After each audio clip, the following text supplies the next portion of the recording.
El arco de las hormigas quimera es uno de mis favoritos, no solo de shonen, sino del manga y anime en general. La transformación de Gon, Netero contra Meruem, la historia de Komugi y el rey, tanta genialidad encapsulada en un solo arco que demuestra el genio de Togashi en su pico más alto. Su concepto inicial, la aparición de un animal cuyo método de reproducción, en conjunto con el poder de la energía vital y unas condiciones favorables, acaba en un desastre humanitario y biológico, es una de las premisas más atractivas, bien aprovechadas y profundas que se ha visto en el medio. Sus temas abarcan desde la complejidad humana, biología y especismo, hasta la importancia de la bomba atómica y las armas de destrucción masiva. Este arco es humanidad pura, desde nuestras mayores virtudes a nuestros más profundos defectos, la tragedia del héroe y la humanización del villano, una historia de crecimiento y evolución para las hormigas y de involución hacia lo más instintivo y egoísta para los humanos. Sin más dilación, comencemos con el análisis de este fascinante arco. Mi nombre es Luca y bienvenidos a mi canal, espero que lo disfruten. El arco comienza con el encuentro fortuito entre Gon, Killua y Kaito, debido a la cobardía del padre del protagonista. Toda esta primera parte va del descubrimiento de una especie particular cuyo potencial para el desastre es infinito, y se convierten rápidamente en una amenaza que se adelanta, y por mucho, a los movimientos de los Hunter. Con Kaito, tanto Gon como Killua aprenden lo que es ser un Hunter de verdad, con todo lo bueno y malo que ello implica. No es solo investigar y explorar, es también arriesgarse, apostar y enfrentar potenciales peligros que, en última instancia, les puede llevar a una muerte rápida y sin piedad. Uno de los mayores temas del arco, la moralidad egoísta de Gon, es puesta a prueba en estos momentos. Tiene que aprender a ver el mundo de forma adulta, comprender la supervivencia de las especies, el peligro que reside allí fuera, que la pena no le servirá de nada, lo manipulable e ingenuo que puede ser, y a comprender su propia debilidad.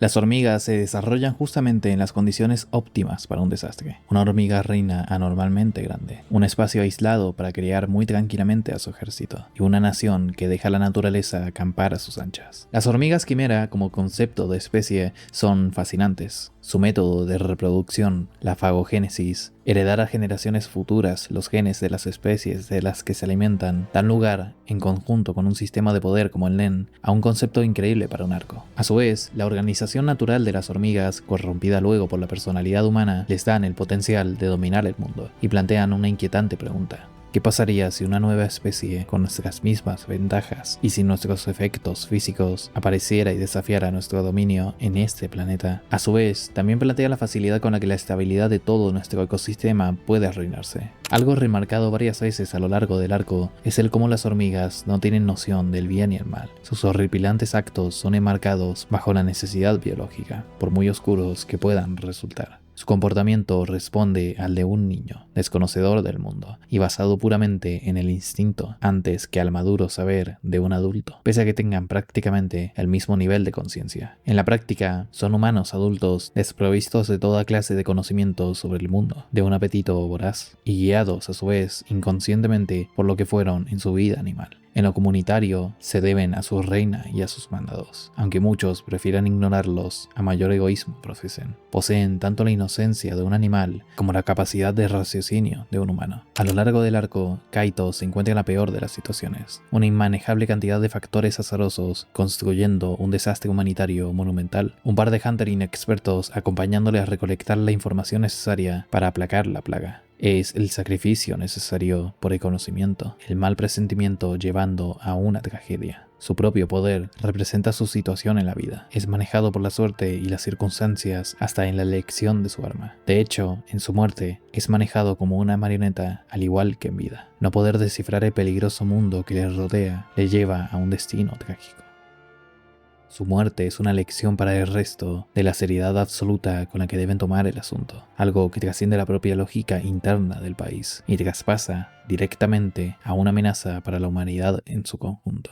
Luego de su muerte podemos ver el leitmotiv tanto de Killua como de Gon en el arco, a la vez que el primer ejemplo del recurso narrativo de la dualidad que Togashi utilizará varias veces a lo largo del arco. Ambos sufren la impotencia de la debilidad, Killua por el miedo provocado por su hermano y su posterior manipulación. Gon por experimentar por primera vez en su vida el dolor de ser débil. Siendo Gon la luz corrompida poco a poco por la oscuridad del mundo, Killua se mantiene impotente y silencioso a su sombra, viéndose directamente afectado por esa corrupción, teniendo que fingir y ser fuerte en el acompañamiento por un largo duelo. Que Gon, en su incredulidad, no quiere asumir hasta que es demasiado tarde. Posteriormente a la muerte de Kaito, se dan un par de capítulos de construcción de conflicto, a la vez que de entrenamiento por parte del protagonista y de antagonista. Morel y Nov dan la bienvenida a ambos al mundo adulto, pero dándoles una oportunidad de volver. Knuckle y Shoot son los rivales a vencer para poder volver a NGL, y el primero les ayuda a entrenarse debido a su amabilidad. Los discípulos de Morel heredaron su lado vulnerable, lo cual les da un carácter entrañable a los dos y una tridimensionalidad muy lograda de forma arquetípica. La figura del tipo fuerte y duro que, a su vez, tiene un gran corazón. Shoot, en cambio, es frío de corazón, pero por su cobardía que le impide actuar y desplegar su potencial. Ambos son, claramente, reflejos de los conflictos de Gon y Killua en el arco. Por un lado la ingenuidad y fortaleza, pero demasiado compasivos, y por otro, la cobardía que les lleva a ser metódicos, pero fríos de todas formas. Pero Knuckle y Shoot tienen algo de lo que ambos carecen: experiencia. Este arco es aquel empujón definitivo, pese a su carácter trágico, que empuja a sus protagonistas a trascender su nivel actual y liberar su potencial. Es un choque de realidad para ambos, una demostración de que no pueden superar todo, pese a que crean que conocen realmente el mundo. Nada podría prepararlos para el horror que se desatará en este arco.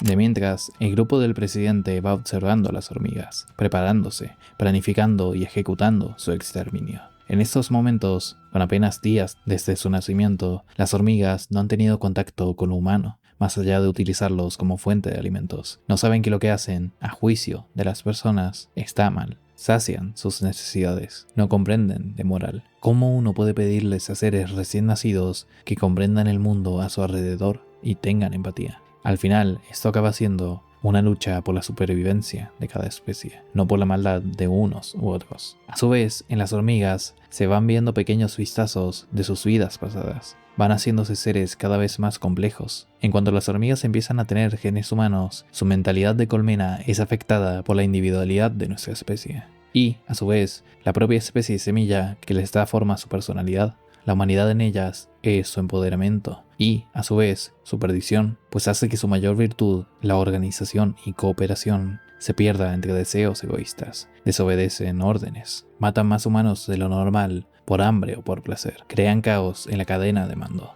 y se vuelven cínicos y avariciosos, etc. Eso llega a su culmen con el nacimiento de los guardias reales y, sobre todo, de Meruem. Ni Pitu, Puff o Yuppie llegan a interactuar nunca con la reina luego de su nacimiento, y ante la posibilidad de ayudarla, la primera decide rechazarla. Meruem es aún peor, decide nacer prematuramente, lastimando a su madre en el proceso. Mata, sin dudarlo, a todo aquel cuyo accionar no le agrade, y no valora ni la devoción de sus guardias reales, ni el amor de su madre. Es un rey, sí, y a su vez, el mayor ejemplo del egoísmo que corrompió la cadena de mando de las hormigas, que, en última instancia, les lleva a su perdición. Pese a ello, Hunter x Hunter no muestra una visión cínica de la especie humana. Hay varios ejemplos de hormigas que poseen genes humanos, pero que, a su vez, sus cualidades más destacables y virtuosas. Colt es el mayor exponente de la protección como leitmotiv. Peggy tiene la curiosidad por el saber, y Kaguro y su amistad y lealtad, etc. Con el nacimiento de Meruem y la posible muerte de su reina, prima el lado individual por encima del colectivo. Todos se apartan del nido y vuelan explorando nuevos horizontes, buscando ser ellos mismos reyes. Con la reina agonizante, inevitablemente se da el primer acercamiento y colaboración entre hormigas y humanos, con un objetivo en común: cooperación entre especies por intereses compartidos. Pese a todo el duro entrenamiento, Gon y Killua no son capaces de superar a Knuckle y Shoot, la segunda humillante derrota que deberán experimentar en este arco. Gon comprende por primera vez lo que se siente ser débil.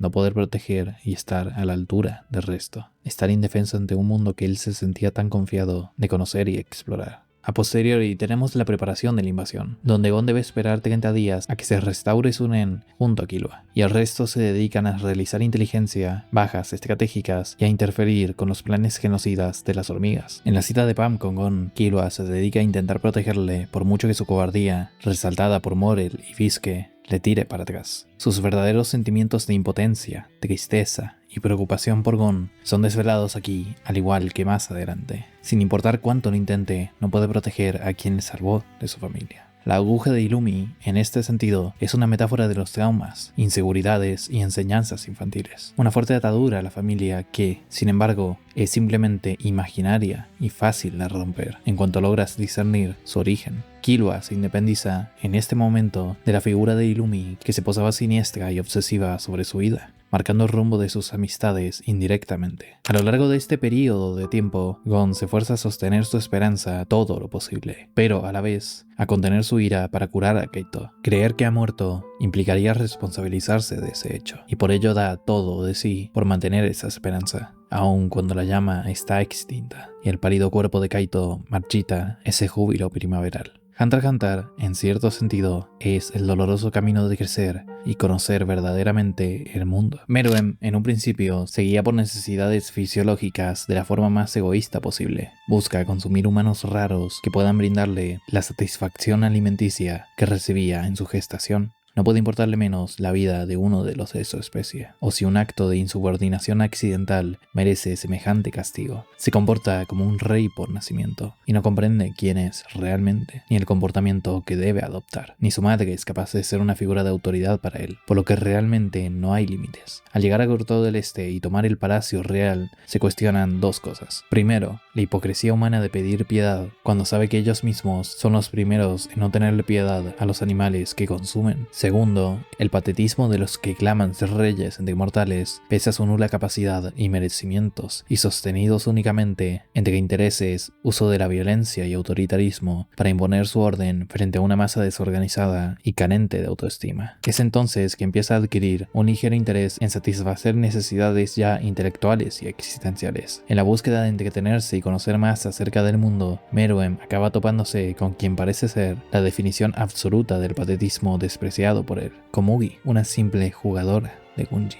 Pese a su apariencia descuidada, a su debilidad física, ceguera, inseguridad y a estar siempre engripada, en cuanto comienza el juego, Meruem se da un choque de realidad. No puede ser mejor que todos en todo. Es imposible ganarle. Deja al todopoderoso rey de las hormigas quimera como un jugador cualquiera. Se presenta aquí la más importante dualidad del arco. Entre el débil y el poderoso, la distancia en ciertas áreas no es tan amplia. Esta impotencia, si bien en un principio le hace despreciarla, será la puerta hacia el descubrimiento de un mundo mucho más complejo de lo que en un primer momento pensó. Meruem se da cuenta de que hay otra forma de hacer las cosas, con paciencia, amabilidad, disciplina y humildad. Komugi, a pesar de su patetismo latente, hace que agache la cabeza, se vuelva vulnerable y, poco a poco, cada vez más humano. A su vez, es posible que el hecho de ser ciega contribuya a esta voluntad férrea y naturaleza empática de Komugi, con la que poco a poco logra cambiar a Meruem. Komugi posee una fortaleza que él no, al igual que muchos otros niños que probablemente fueron masacrados en la selección, lo cual le lleva a cuestionarse si su absoluto poderío físico es el único que cuenta. Al pedirle Komugi su nombre a Meruem, se empieza a indagar en el conflicto de identidad de un rey sin nombre, en un castillo prestado, con una nación que no conoce, y con súbditos leales solamente por miedo a su poder o por una lealtad instintiva por parte de la Guardia Real. ¿Por qué y para qué ha nacido? Pese a que Meruem llega a la conclusión, para protegerse a sí mismo, de que su poder para la violencia es absoluto y le hace un ser superior al poder pasar por encima de seres tan destacables como esa niña, la sutil ironía de la vida hace que, en un intento de acabar con Komugi por las molestias que provoca en su ego, acabe salvándola y preocupándose por ella. Se da cuenta, poco a poco, de la utilidad del poder absoluto, no para dominar entre débiles, sino para protegerlos. A partir de aquí, Komugi empieza a recibir protección especial hasta por su guardia real, pues se ha convertido en parte indispensable de la vida del rey. En el pequeño encuentro entre Melioron y Gon podemos ver varias características del protagonista que hasta ahora no habíamos visto de forma tan clara. Es capaz de confiar ciegamente, pero solo porque si su confianza es traicionada, no va a tener pena ni reparos para destrozarle. Para Gon no hay grises como los hubo con Ikaguro, o eres amigo o eres enemigo. Es un arquetipo de protagonista de shonen, pero metido en un mundo más realista y complejo. Por eso, a partir de este arco, sus costuras son aún más notorias. Gon no cambia de personalidad, solo muestra su verdadero ser por desagradable que pueda resultar ese egoísmo. Al infiltrarse en el palacio, Nob acaba siendo de los pocos que es capaz de sentir lo que verdaderamente sintió Kaito ese día, el puro terror de seres que combinan el poder absoluto y superior a la humanidad con la necesidad instintiva y siniestra de jugar con ellos, comerlos, pasar por encima suyo y dominarlos. Aquí, el cazador se da cuenta de cómo este puede ser el fin de una especie.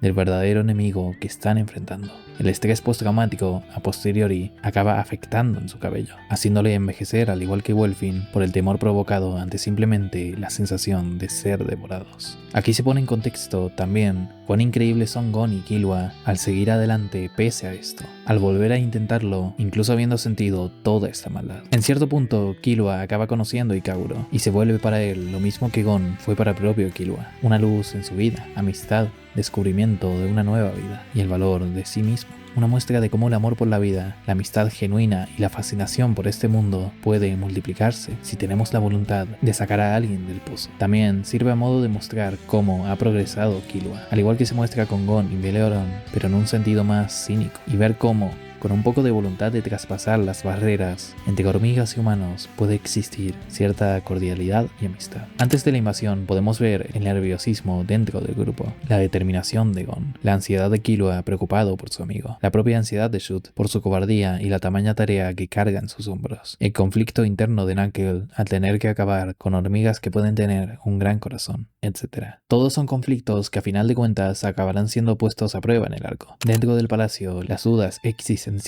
consumen a Meruem, quien busca una identidad propia, y, al no encontrarla, en el apogeo de su juventud y sintiéndose por encima de todo, acaba llegando a delirios de grandeza propios de un tirano, que serán de vuelta irónicamente correspondidos luego al tocar lo que más quiere y encontrar esa realización de la fragilidad de la vida frente a sus ojos. Por mucho poder que posea, encuentra en Komugi la mayor de sus debilidades, a la vez que su puerta de entrada a conocer realmente lo complejo que puede llegar a ser el mundo. Otro punto esencial que se verá a lo largo del arco es la contradicción humana, y podemos verla reflejada a la perfección desde su propio ending, reflejando los dos lados de una misma moneda, igualmente humanos y comprensibles, en la naturaleza humana que también danza entre el lado racional y el instinto, el superego y el ello. Tenemos montones de ejemplos de la misma en el arco, entre la pretensión de rudeza y la verdadera nobleza de Knuckle, la pretensión de frialdad y la cobardía de Shoot, quienes aparentan lo que no tienen y esconden lo que realmente son. Enfrentan a cada personaje a su opuesto respectivamente. El estoicismo de Morel se encuentra de frente al histriónico y extravagante Puff. La juguetona pero ahora preocupada y leal Pitou tiene que aguardar por la ira de Gon, quien también tiene que enfrentar su propia falta de paciencia. Shoot y Knuckle, en su sensibilidad, encontrándose con una fuerza imparable y monstruosa en Youpi.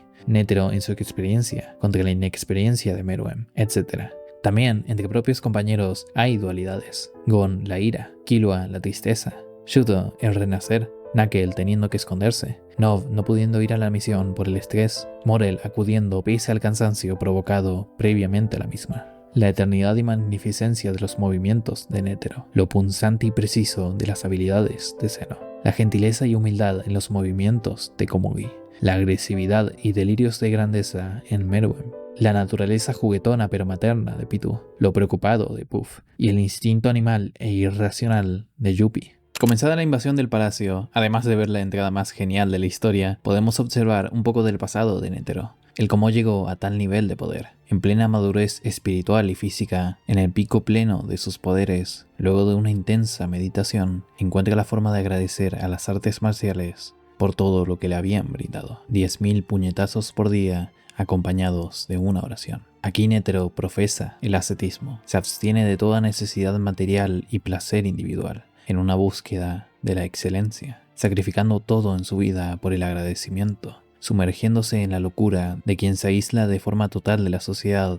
buscando algo interior que es incapaz de encontrar en su comunidad, la iluminación espiritual. Al cabo de un tiempo se encuentra a sí mismo siendo capaz de completar los 10.000 puñetazos antes del atardecer, lo cual le deja más tiempo para orar. Si bien su intención inicial fue un simple y profundo agradecimiento por esa verdad interior y la dedicación que tuvo, se colocó en el pináculo de la evolución humana. Esto es, obviamente, una referencia clara a Buda Gautama, cuyas leyendas son múltiples, y su influencia en la cultura oriental es tan grande como la de Jesús en Occidente. La superioridad de Netero se encuentra en esa sabiduría que adquirió en el frío invierno, en los 2 años cayendo exhausto al suelo, en su dedicación en cuerpo y alma al agradecimiento y amor, una sensación de eternidad y gentileza en la existencia misma, que solo el budismo es capaz de replicar. Las hormigas danzan entre la contradicción de su inevitable humanidad y el monstruo interior del que han sido moldeadas. Ello se ve reflejado a lo largo de toda la invasión del palacio, siendo Knuckle, Morel y Shoot quienes más lo sufren, justamente con quien carece de un origen animal y más bien se relaciona con las bestias mágicas, Yuppie. Estas malignas auras infringen puro pánico, terror y respeto a partes iguales, incluso a cazadores experimentados. A su vez, los propios humanos encuentran en sí mismos un potencial infinito, tanto para la maldad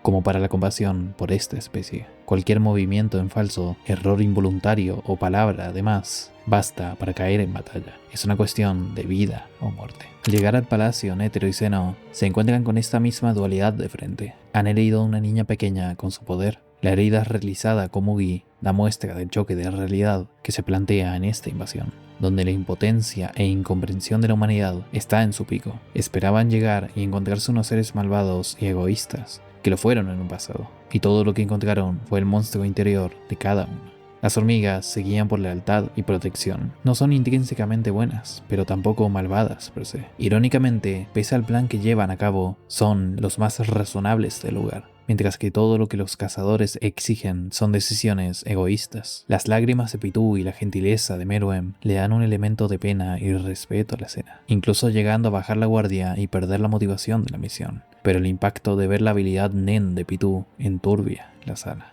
mientras el rey pasa entre medio, tranquilo e imperturbable, sin siquiera darse cuenta. Es a esto a lo que se enfrentan, seres con el poder necesario para dominar todo y a todos, pero que lo están utilizando de forma gentil y humana ahora mismo, mientras a su vez tienen a decenas de miles de humanos a las afueras esperando a ser masacrados. Las situaciones imprevistas plagan el evento, y aquellos que como Killua pretendían no desviarse del plan son los primeros en hacerlo. La naturaleza impredecible e inteligente del humano no permite calcular la influencia de las acciones, el momento justo para atacar, ni tener un respiro en el frenesí constante que lleva el ritmo del arco. Ni ellos saben exactamente qué hacen sus enemigos, ni sus enemigos qué hacen, cuántos son, ni dónde están ellos. Todos están al límite de sus reflejos y capacidad mental, sobre todo Morel. El arco lleva un ritmo prodigioso en escalada constante. Todo se vuelve una situación de vida o muerte, y cada segundo cuenta. El peligro se puede palpar en el ambiente, y la inferioridad de los humanos frente a las hormigas, tan clara desde un comienzo, debe ser dada vuelta con los pocos recursos de los que disponen. Es clave, entonces, mantener la calma en estas situaciones de estrés. Y Gon lo logra con maestría, aunque por los motivos equivocados. Al estar tan enfocado en Pitou, tener motivos personales, a diferencia del resto, es capaz de estar en un nivel mental incluso superior al de las hormigas, pero sin que ello suponga actuar con ciertos valores morales a lo largo del arco.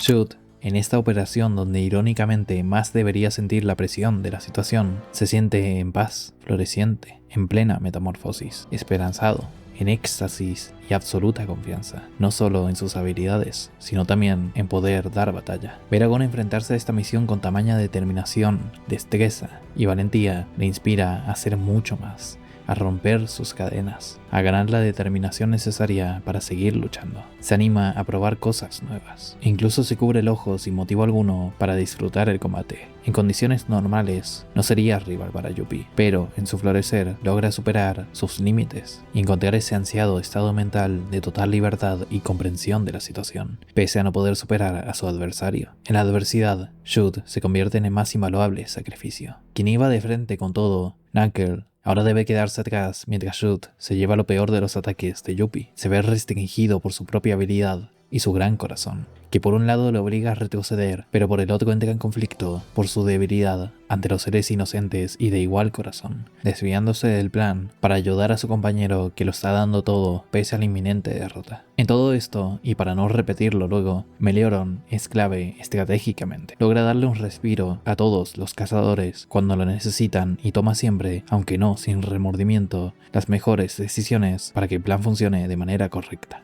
En esta invasión del palacio podemos ver la personalidad de los 3 guardias reales al detalle. Tienen la oportunidad de lucirse y mostrar sus cualidades únicas legadas por sus animales de origen. Y sobre todo se pueden ver los 3 tipos de lealtad que profesan hacia su rey. Pitou profesa una lealtad más laxa y poco restrictiva. Puff es el amor obsesivo y tóxico de una madre por su hijo, y Yuppie un intermedio entre ambos, comportándose de forma pasiva y sin preocuparse demasiado más allá de lo obvio. Shia Puff es uno de los grandes personajes que no he comentado hasta el momento, pues aquí se puede ver el pico de sus conflictos de forma más clara. Puff es magnífico en su carácter histriónico, prácticamente sacado del manga Innocent, trágico y melancólico, frío y duro, a la vez que leal y romántico, la absoluta contradicción de lo humano, mezclándose a su vez con el ser o no ser de Shakespeare. Su autoexigencia carcome su cabeza, llevándole a preocuparse en exceso y haciéndole creer que es un terrible guardia real, obsesionándose por el rey de manera innecesaria, intentando dictaminar su actuar para luego arrepentirse al darse cuenta de la falta de respeto que ello conllevaría. Puff tiene un amor tóxico y enfermizo por el rey. Basa su existencia entera en su capacidad de protegerle y servirle.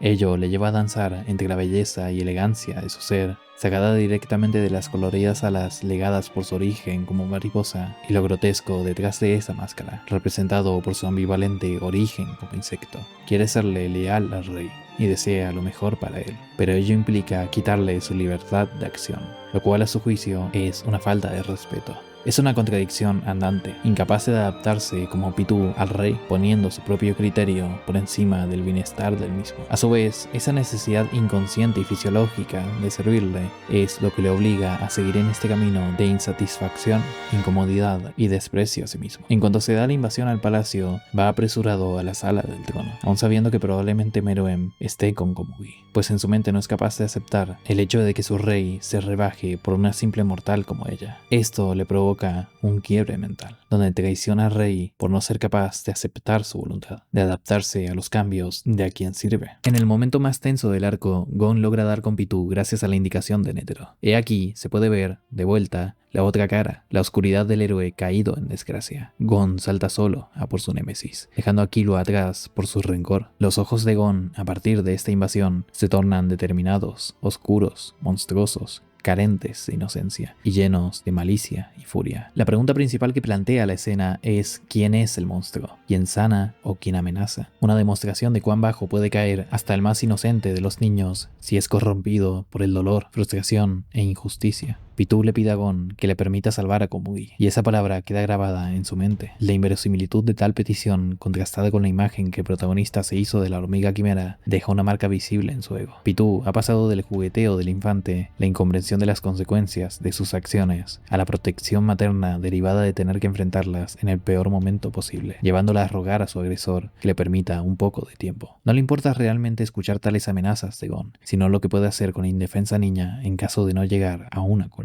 De hecho, luego Pitou se dará cuenta de que Gon sí es una verdadera amenaza hasta para el rey a medida que va conociéndole. Hay una impotencia en Gon de no poder exigirle que sea la Pitou de antes. Ese ser malvadamente inocente ya no está más, solo queda el fantasma de su trauma. Posa sus manos hacia arriba en claro gesto de vulnerabilidad. Pero todas estas demostraciones solo empujan más y más a Gon al abismo de la desesperación, mientras Killua analiza la situación desde lejos. La rabia de Gon con Pitou es por la injusticia de la situación, vista de forma egoísta e infantil, pero a su vez claramente comprensible. Ella se puede salir con la suya destrozando a Kaito y convirtiéndolo en una marioneta, pero luego se pone a salvar a una niña apenas llega, y, de paso, le pide tiempo para terminar de sanarla. Es una prueba para su paciencia infantil, darse cuenta de que él no importa tanto como para que siquiera se acuerden de su dolor. Es también un choque de realidad para Gon. Esperaba hallar al ser malévolo e intimidante de su primer encuentro, pero todo lo que se presenta ante él es una figura protectora que se muestra indefensa, vulnerable y sumisa ante su ira. Quiebra su ego, ya no sabe qué pensar, qué seguridad tener. Por Meruem, Pitou es capaz de ponerse en esta posición, pero hacia el resto de personas no tiene la más mínima consideración. Al igual que Gon con Kaito, no es capaz de tener apreciación ni siquiera por Killua llegados a este punto, mucho menos por Komugi.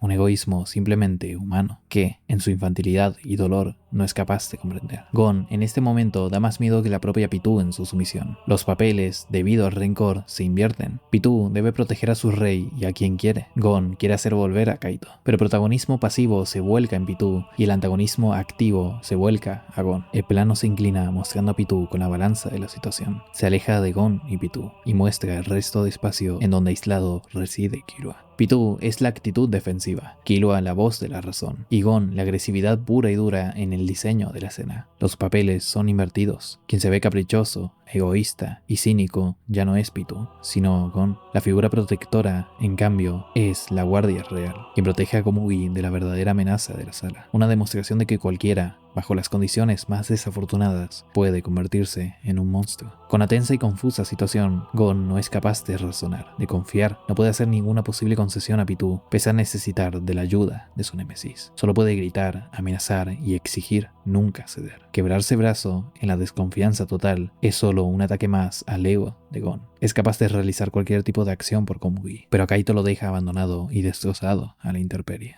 Este es un punto clave de crecimiento para Gon, tener que comprender no solo la complejidad humana y moral de un mundo que veía fascinante y simple, cosa también vista con Egene y Ryodan, sino también que esta misma provenga de un ser que juzgaba como un total monstruo. Es puesta a prueba su moral hipócrita e infantil, donde la gente que le cae bien es benigna por naturaleza y no debe ser juzgada, y con la gente que le cae mal es imposible empatizar. El porqué de tanta hipocresía, cambio, falta de estabilidad, rendirse a los pies de una Pitou que ha crecido mientras a él lo ha hecho decrecer. Gon no tiene nada que le importe en este punto. Pitou sí. Al interrumpir Killua de vuelta, se puede observar la distancia entre ambos, debido a que a los dos no les importaba Kaito de la misma forma. Kaito le importa a Gon porque es la inocencia del cazador y la adultez que a su vez implica, la culpa que tiene debido a su inmadurez, la incapacidad de perdonarse a sí mismo por no estar preparado para la situación. Lo mismo le ocurre a Killua, pero con Gon, quien es su única preocupación, habiendo dejado todo por su bienestar. Con el final del capítulo y, por ende, de la secuencia en general, han cambiado completamente los valores de la escena. Ahora Gon tiene control de la situación, no por su fuerza, sino por su capacidad de herir a una inocente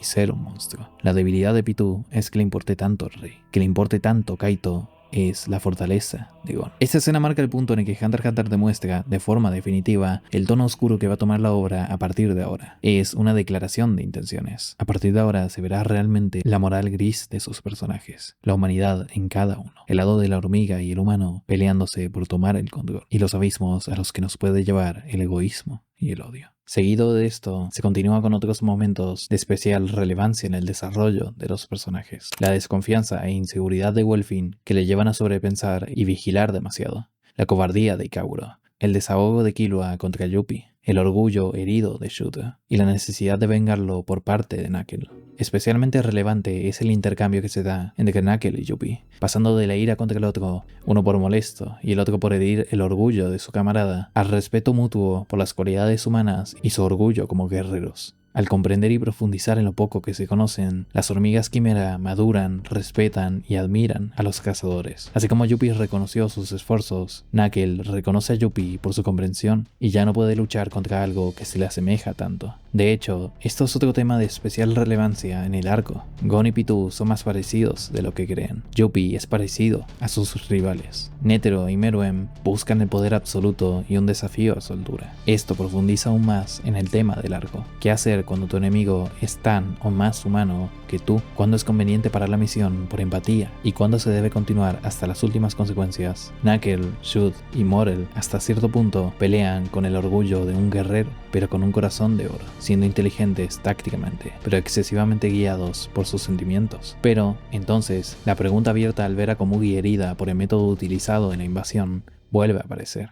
¿De qué les sirve vencer a las hormigas si no son orgullosos guerreros, humanos y superiores moralmente? Es entonces que aparece Nov, ya con el pelo caído por el estrés causado, para reconfirmarles su objetivo. Por muy humanas que puedan llegar a ser las hormigas, debido a su propia naturaleza tiránica y a la cadena de mando, son capaces de hacer cualquier cosa por su lealtad al rey. Al igual que un humano, poseen un potencial para la maldad infinito. El exterminio de tan poderosos adversarios a la humanidad es tan necesario como innecesario, tan moral como inmoral. No tiene absoluto alguno, pues son seres igual de complejos que un humano, y por ello son tan peligrosos. Entre Welfin e Ikaguro Debido a la cobardía en un principio del último y luego su determinación en la misión, hay un primer momento de honestidad y comprensión derivado de la necesidad, el cual lleva a Wolfin a darse cuenta de la humanidad en él, lo que realmente desea, cómo sus recuerdos como humano le llevaron a ser lo que es hoy, encontrando ese lado más emocional y sincero que su naturaleza como hormiga reprimía. Y Kaguro tiene un desarrollo diferente pero igual de importante, viéndose capaz de atacar si es con tal de proteger, pero contra alguien inconsciente es incapaz de seguir la misión, pues necesita la presión del peligro para sacar su lado más determinado a completar la misma. Anteriormente a la pelea más importante del arco, hay dos momentos de especial relevancia: el encuentro de Palm y Killua y todo lo que ocurre entre Gon y Puff.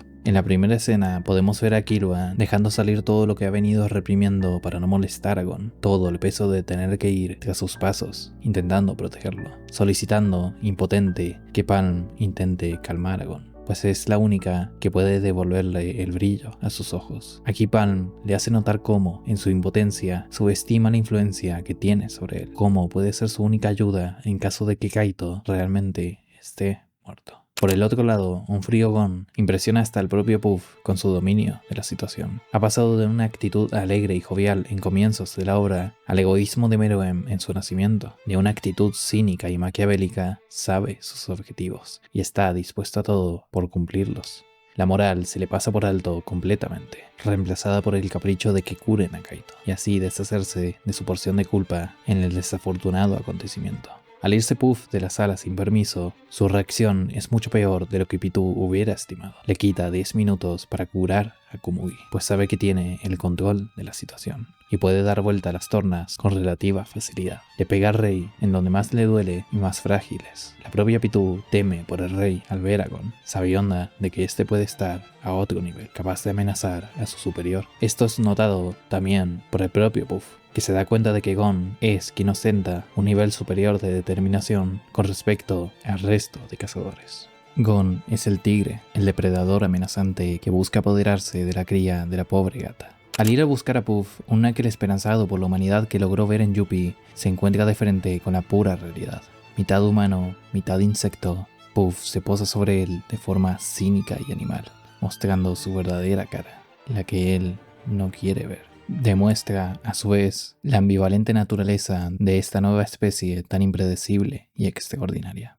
Entre Netero y Meruem se da el conflicto entre especies. El culmen de la evolución de cada una se encuentran cara a cara. Es la lucha eterna entre talento natural y esfuerzo puro. La carencia total de experiencia en el combate contra la expertise en el área. El egoísmo de la supervivencia de una especie contra intentar encontrar su identidad y conocer el mundo. La oportunidad de vivir y liderar contra la vejez que busca su último baile. La ingenuidad de un ser supremo que desea comprender contra el cinismo de un ser humano capaz de sacrificar a todas las especies, pues el potencial humano para la malicia es infinito. Meruem es el Buda, nacido tras generaciones de sacrificio y estremeciendo la tierra con su nacimiento. Netero es alguien encaminado hacia la iluminación, un Bodhisattva. La pelea comienza justamente por la incapacidad de Netero de aceptar la oferta de Meruem, bien por compromiso, por menospreciar a su rival por ser un insecto o por desear fervientemente un combate digno. No es capaz de ver más allá de su egoísmo ciego. Meruem, en cambio, no encuentra una razón verdadera para luchar contra él. No quiere desperdiciar a aquellos que se destaquen en su especie. Pero esa misma ingenuidad es lo que le hará perder el combate. Cree ser capaz de beneficiar a la humanidad y al mundo en general. Ajustar las escalas. Crear un lugar justo y lejos de la desigualdad. Pero esa utopía inocente es incapaz de comprender la realidad humana. Somos desiguales por naturaleza. Aún así, Meruem tiene una idea fundamental del poder.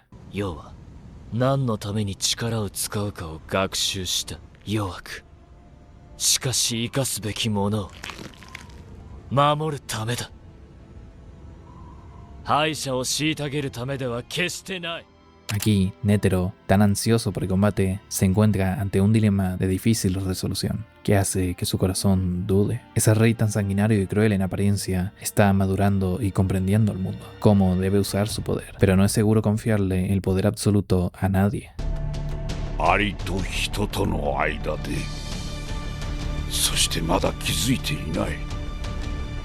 その二つが絶対に交わらないことに。El problema de Meruem, lamentablemente, es su mera existencia y el peligro que representa. Muchas veces, cuando el ser humano es incapaz de comprender algo, lo mata sin darle oportunidad a explicarse, por miedo del peligro que pueda suponer. Podemos perdonar a un animal que no sabía lo que hacía, al igual que perdonamos a un niño por romper un vaso. ¿Cuál es el límite de nuestra tolerancia como especie? ¿Es posible permitirle la redención a algo tan ajeno y cercano al mismo tiempo? Las tres preguntas que Netero barre con su primer ataque.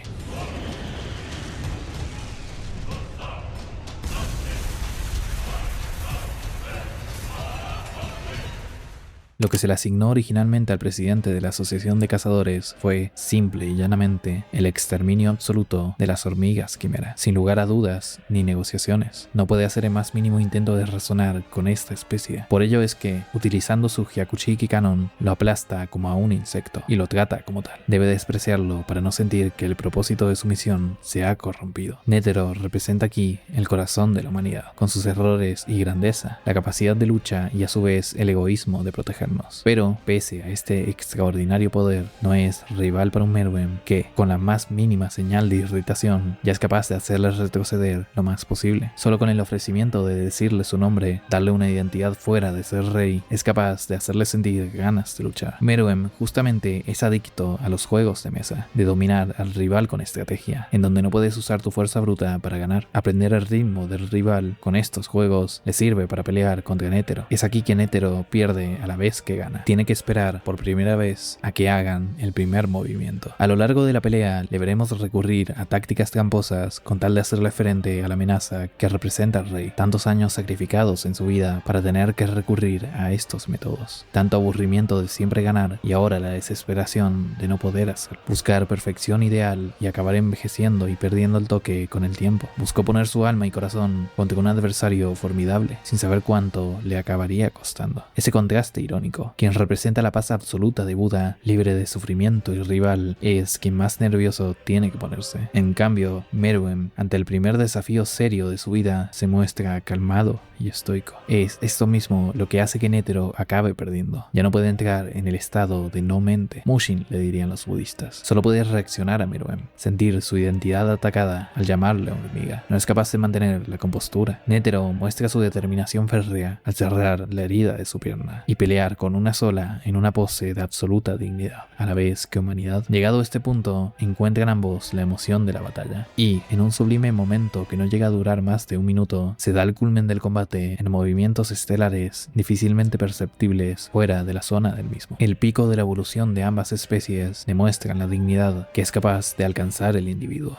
Uno forjado a través de la perfección por generaciones y otro a través de su puro esfuerzo personal. Una fuerza imparable contra un objeto inamovible. La gracia de los movimientos de Netero contra el predatorio actuar de Meruem. El corazón pasional contra la mente estratégica capaz de encontrar el más mínimo y pequeño atisbo de fallo en la defensa de su oponente. La total admiración entre ambos es evidente y es algo que solo pueden ver aquellos a su nivel. Comprender lo que es estar en la cima te hace emocionarte aún más por encontrar a alguien a tu nivel. Netero está agradecido con la vida por darle esta oportunidad antes de morir. Se desconecta del combate y la situación individual. Es capaz de agradecer al destino por unir sus caminos y darle un final digno. Al cortarle el brazo, Meruem, aún después de todo, sigue subestimando la determinación de Netero.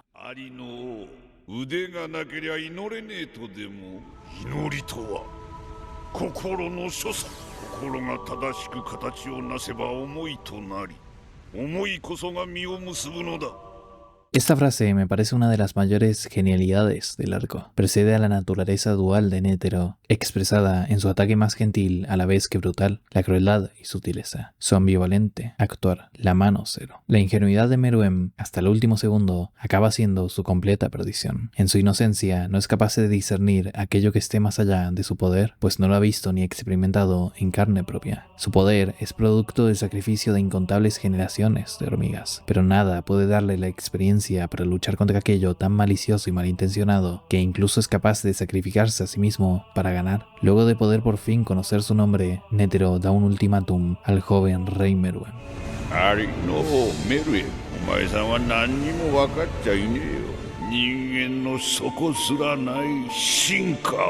un presagio de muerte, un absoluto control de la situación pese a su debilidad. La determinación de destrozar a su rival ha encadenado su corazón, condenándole al abismo con él, al igual que Gon y Kurapika. Tanto Meruem como Netero son las dos caras de la humanidad, la esperanza ingenua e inocente en el potencial de nuestra especie y la oscuridad absoluta que puede alcanzar ese potencial. Meruem desea darle piedad, Netero ni una pizca de la misma. Le muestra el pico de la maldad humana, un arma creada para la propia autodestrucción. Esta es una lección para el rey, y la más valiosa de todas, que lamentablemente debe aprender mediante el ejemplo. Las últimas palabras de Netero reflejan a la perfección el rol tanto de Netero como de la humanidad en general en esta misión. El ser humano tiene un infinito potencial de evolucionar, pero eso también se puede dar con la malicia. Por ello, la traducción original tiene un doble significado entre malicia y evolución, debido a ciertos temas con los kanjis en Japón que pueden dar esos juegos de palabras. La inocencia de Meruem, subestimando a los humanos, le llevó a su muerte. Su ingenuidad le dio la posibilidad a Netero de encerrarlo en una situación de imposible escape. Más que dar una pelea, Togashi muestra un mensaje. Cuán lejos estamos los humanos dispuestos a llegar con tal de asegurar la supervivencia y status quo de nuestra especie. El acto realizado por Netero puede tener una gran diversidad de interpretaciones, pues es esta lucha constante de la moralidad de sobrevivir, el autosacrificio heroico o el egoísmo supremo. El absolutismo de la autopreservación es lo que guía a Netero, pero en el interior su único deseo fue lograr pelear contra un rival digno. Tanto Komugi como Netero le dan una lección a Meruem. Podrás ser todo el rey que quieras, pero nunca podrás contra una voluntad indomable. La bomba requiere del autosacrificio y por ello es tan poderosa. Cumple las condiciones del Nen más arriesgadas. Su nombre, la rosa en miniatura. Tal ambivalencia, un arma de destrucción masiva que, en su cenit, posee la belleza de una rosa. Las rosas, hermosas flores que, a su vez, están llenas de espinas. Los seres humanos, capaces de actos de una nobleza inigualable, a la vez que de las peores maldades. Una explosión que devasta y arrasa con todo ser vivo que se encuentre en su camino, camuflada por la belleza ambivalente de estas rosas. De algo tan inhumano como el egoísmo, surge la mayor inhumanidad vista en la destrucción. Ello refleja esta bomba que arrasa con todos por igual.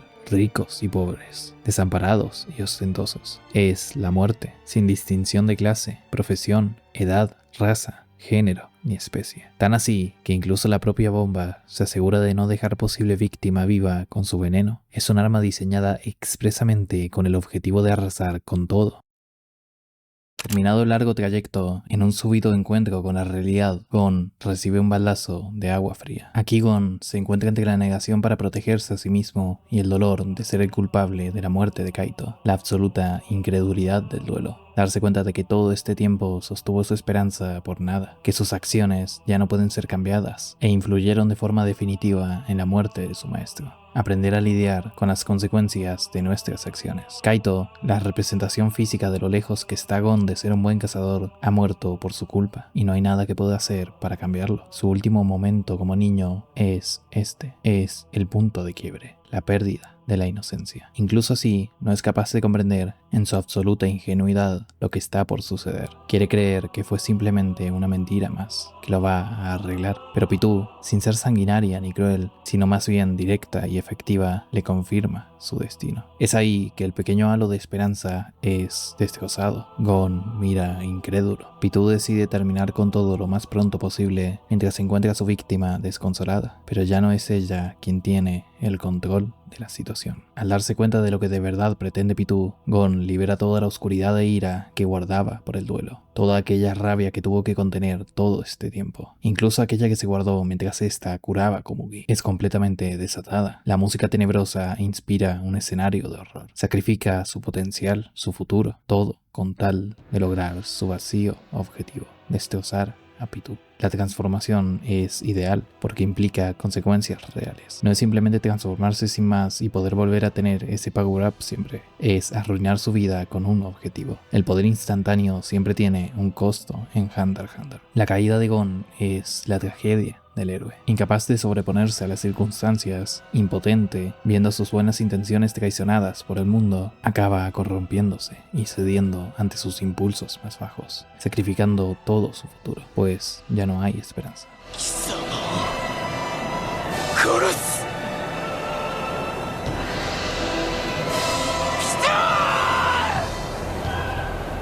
Una más amorfa, oscura y horrorífica emerge de aquel inocente niño que, escasos segundos atrás, lloraba con desconsuelo. Del dolor surge un monstruo capaz de aniquilarlo todo. Es el egoísmo supremo saliendo a la luz. Darlo todo porque no le importa si este es el fin. La primera vez en la que verdaderamente desea matar a su enemigo. Ni siquiera Pitou es consciente realmente de lo que ve frente suyo, de lo que ha provocado, del monstruo que creó. Su velocidad no es siquiera comparable. Apresurada, cree que va directo a por el rey, pero lo encuentra allí, oscuro a la vez que estoico, mirando su mano, intentando comprender el poder que ha alcanzado y lo que ha tenido que sacrificar por él mismo. Su transformación es el reflejo ya desvelado de lo que este arco ha provocado en él. Un súbito paso a la adultez, una aceleración de su crecimiento. Su primer ataque es una demostración de esto mismo. Es capaz de leer las intenciones de Pitou como si de una niña se tratase. Ese burdo intento de asesinato es fácilmente esquivado con sutileza y facilidad por Gon, quien siempre estuvo encima suya todo este tiempo, y le mira con desprecio y como un ser patético, para luego asestarle una patada que, sin esfuerzo, la destroza y manda a volar. Solo con tal ataque bastaría para incapacitarla parcialmente, pero no es suficiente. Tiene que usar su ataque de piedra para destrozarla. El Yayanken, acompañado por un siniestro violín, es oscuro, frío, determinado, lleno de ira, oscuridad y dolor. El golpe asesta de forma enfermizamente precisa y dura. No es un combate, es una masacre sin cuartel. Aquí Pitou se da cuenta de la infantilidad del objetivo de Gon. Todo este tiempo asumió que iba a por el rey, que tal poder no sería dedicado solamente a ella. Por ello siente alivio. Solo ella tuvo que tragar las consecuencias de sus actos, no su majestad. La curiosidad, en este caso, mató al gato. Al llegar Killua a la brutal escena, guiado por aquellos ruidos de un violín desafinado que anuncian la muerte con siniestro tono, se encuentra un Gon en estado robótico, repetitivo, destrozando a Pitou sin compasión alguna, siguiendo el método correcto que Kaito le enseñó. En medio de la concatenación de golpes de Gon al cadáver de Pitou, vacío y desconsolado, encuentra su único momento de ingenuidad al ver a Killua, su amigo, representante de la poca humanidad que aún le queda, aún siendo un niño, lo que él abandonó en esa pérdida de la inocencia y transición al cuerpo de un adulto. La inocencia luego del horror, darse cuenta de lo que realmente perdió, como su sacrificio es vacío. Aquella distracción le da una ventana de oportunidad al cadáver de Pitou manejado por su marioneta, que logra arrancarle un brazo pese al intento de Killua de alejarlo. Ahora es capaz de sentir el mismo dolor que Kaito sintió. La culpa lo lleva a infringirse ese dolor, a perder el mismo brazo que Kaito, comprender lo que le causó. Ya en la adultez, las cosas no duelen tanto, ni son tan graves. Por ello, tranquiliza a Killua con sus dichos. Pese a ello, en el interior aún sigue siendo un niño, confiado, adolorido, ingenuo. Con rabia, Gon empala a Pitou contra el suelo con su propio brazo, en el culmen de su caída total. Pese a los ruegos de Killua, Gon está dispuesto a todo con tal de erradicarla de la faz de la tierra. Su odio es tal que, incluso estando prácticamente muerta, utiliza todo el aura posible en su ataque. Pitou se acaba sacrificando, incluso muerta, por su rey. Al igual que Netero, con su cuerpo forzado al límite, es obligado a sacrificarse a sí mismo en medio de una explosión que lo devasta todo. Previo a la misma se da esta mirada, representación absoluta de la tragedia del héroe. Pasada la explosión de la rosa en miniatura, Youpi y Puff acaban llegando al lugar de los hechos y encontrándose con el horror. Meruem es una sombra de la gloria del rey que conocieron. Su cuerpo carbonizado solo puede ser consecuencia de la mayor falta de humanidad por parte de aquellos que se creían salvadores. Angustiados, acaban realizando su mayor acto de amor por su majestad. Ofrecen su cuerpo para sanarlo. Se vuelven parte de él. Sacrifican todo de sí por su lealtad. En su resurrección, amnésico y poderoso, el rey busca ajustar cuentas y recuperar su memoria. En lo personal, esta me parece una de las decisiones más geniales de Togashi en el arco, para concluir el desarrollo de todos de forma satisfactoria, a la vez que usándolo como excusa para mostrar la crueldad de la bomba con su veneno, y matando, de paso, a Youpi y Puff, que eran un problema para los cazadores restantes. El pico del poder de Meruem es justamente el resultado del amor de sus guardias, pues él representa el amor de una especie, de su madre, de sus guardias. Todos se sacrifican por él. Aquí vemos la prueba final de Youpi Yuppie y Puff, teniendo que ocultarle todo a su rey en un intento de protegerle de la desviación de su camino real. Pero, lamentablemente para ellos, Meruem considera a Komugi más importante que reinar sobre todas las criaturas vivientes. En su resurrección, adopta primero su lado como hormiga y luego su lado humano saldrá a la luz. Sin el recuerdo de Komugi, Meruem es sanguinario, autoritario y no perdona la desobediencia. Sin embargo, aún quedan vestigios de justicia y templanza en él, al perdonar a Yuppie simplemente por decirle la verdad, pues sabe que él hubiera hecho lo mismo. Cree que deben aceptar su humanidad para alcanzar el siguiente nivel en su evolución. Se ha convertido en un rey más estoico, agradecido y considerado, pero al compartir sus cuerpos también comparten no solo sentimientos, sino también el veneno dejado por la bomba. Y en medio de un juego para intentar ocultarle la verdad, donde Meruem incapacita a Melioron y Knuckles sin matarlos, Yuppie acaba muriendo de forma miserable y triste frente a un incrédulo Welfin que buscaba encontrar una pizca de humanidad en él al preguntarle por sus recuerdos. En lo personal, creo que merecía un poco más en su muerte. Incluso el propio Meruem parece ni inmutarse ante este hecho, pese a que fue uno de los que le permitió tener esta última oportunidad. Puff, en cambio, acaba muriendo pero sin que el rey se pueda dar cuenta, por lo cual es algo más justificable. Tal vez se pueda ver como una ironía, pues quien tan rabioso y poderoso se mostraba acaba muriendo de forma patética, reducido a su mínima expresión. Pero el desarrollo que tuvo tal vez merecía algo un poco más simpático hacia él. Cansado del juego, Meruem decide tomar el asunto por sus manos y se encuentra con Welfin, quien en este punto, herido, estresado y con sentimientos hostiles contra el rey, se encuentra en una situación de absoluta vulnerabilidad. Un Meruem de un poder supremo, habiendo absorbido las características del nen de Puff y Yuppie, le intimida hasta el punto de hacerle envejecer 100 años en cuestión de segundos. Se ve a sí mismo en la posición de un conejo, un ciervo,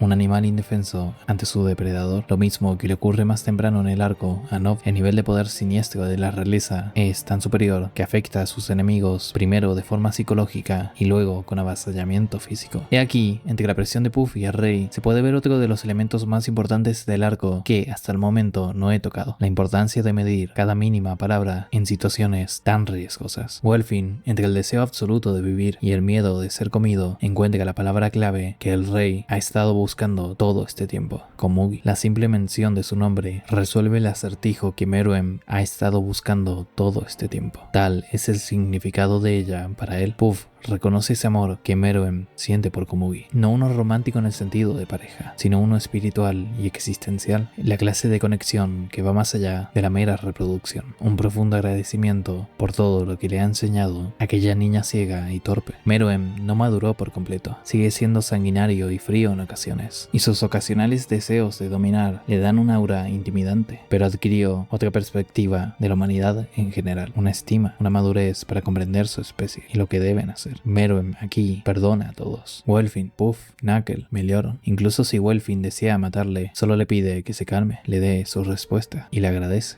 Apenas Meruem se da la vuelta en búsqueda de Komugi, Welfin lo insulta a sus espaldas, negando su liderazgo, pero el rey le desea que encuentre a Jairo y que viva una vida humana. Tal es su maduración. Antes de recordar a Komugi, tenía un carácter más animal. Ahora recuerda esa humanidad y todo el amor repentino sentido por Komugi. No le importan traiciones ni insultos a su espalda. Se vuelve un verdadero rey al adquirir lo que, en su poderío físico, no logró valorar: la compasión, mirar hacia abajo, no subestimar a nadie, ni sobreestimar, empezar a comprender un poco la complejidad del mundo en que nació para dominarlo. Komugi hace de Meruem un rey, le enseña indirectamente a través del juego y la competencia la nobleza que su poder requiere. Gracias a ella se da cuenta de para qué sirve realmente el poder y cómo lo desperdició en su camino de maduración. Al llegar con Palm, sabiendo de que son sus últimos momentos, Meruem demuestra sus intenciones honestas, llegando incluso a arrodillarse frente a ella en un ruego por ver a Komugi. Aquello que más bajo le hace ver es lo que más nobleza le otorga a su carácter. No le importa aparentar ser de la realeza, lo demuestra a través de sus acciones. Es capaz de arrodillarse sin orgullo si ello supone un bien mayor. No pretende aparentar, se comporta de acuerdo a la naturaleza de un verdadero rey. Komugi es la prueba viviente de una de las frases más conocidas del Señor de los Anillos: hasta el más pequeño de los individuos puede cambiar el curso del futuro.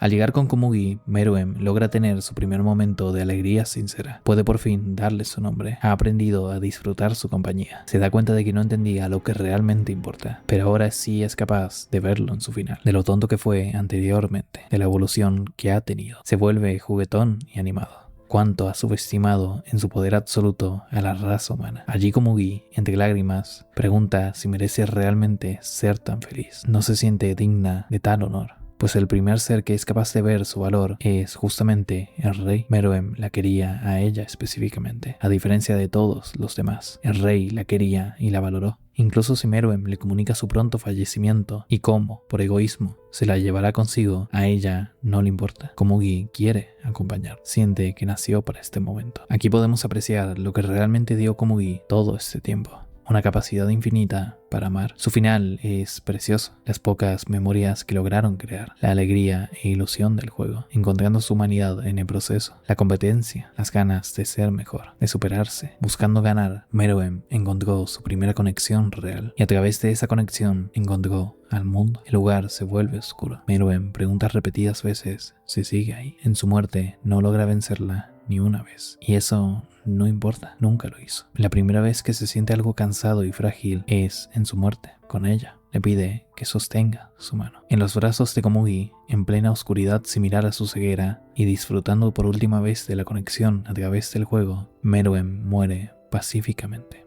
Su primera acción fue una orden para su madre, que se calle, pero sus últimas voluntades son amables peticiones, valorar a quienes despreció. En su final, Meruem se convierte en el rey que debió y no pudo ser. Se aleja de lo que su especie quería y se apega a lo que realmente quiso. Sus últimas palabras son pedirle a Komugi aquello que su madre no logró decirle, que diga su nombre una última vez. A lo largo del arco fue cuestionado en muchas ocasiones el cómo las hormigas quimeras rompieron su cadena de mando por su humanidad, y esto es visto desde la importancia del nombre en una especie que no tenía tales formas de distinguir a sus individuos. Togashi nos muestra la belleza que puede tener tal egoísmo, tal necesidad de distinguirnos del resto. Meruem significa la luz que lo ilumina todo. Su egoísmo final fue pasar sus últimos momentos a oscuras al lado de quien no debería, jugando un juego que no le incumbe a un rey, disfrutando con un individuo de la más baja clase social. Qué bello es ser humanos, tan egoístas y ambivalentes, hipócritas e innecesariamente conflictivos en ocasiones, con nuestro histrionismo y frialdad, determinación y cobardía. Qué bello es vivir y morir a nuestra manera, libres del destino determinista y aceptando a su vez lo que el inconsciente nos fija sin darnos cuenta. Amar, odiar, vivir y morir en nuestros propios términos. Este arco, desde la primera hormiga que mata a Kaito, nos muestra la belleza de existir y ser tan imperfectos, con la delicada mano de quien se sabe también parte de esta rara coincidencia que es la vida.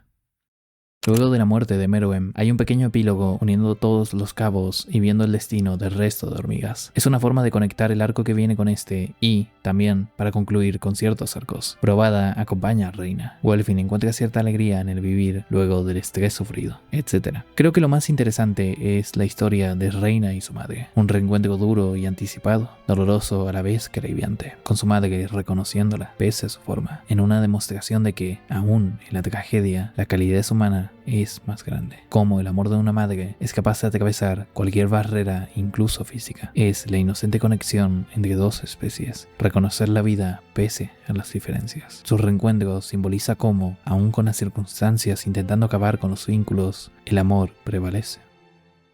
Brindemos por la criatura llamada hombre. El bien y el mal, ambos se repiten una y otra vez en ciclos sin fin. La gran espiral del tiempo en la que una vida es muy larga para la paz, pero muy corta para la guerra. Por eso los humanos sucumben al deseo y buscan el alivio. Si tan solo supieran que lo único que necesitamos en la vida es sol, tierra y, claro, poesía.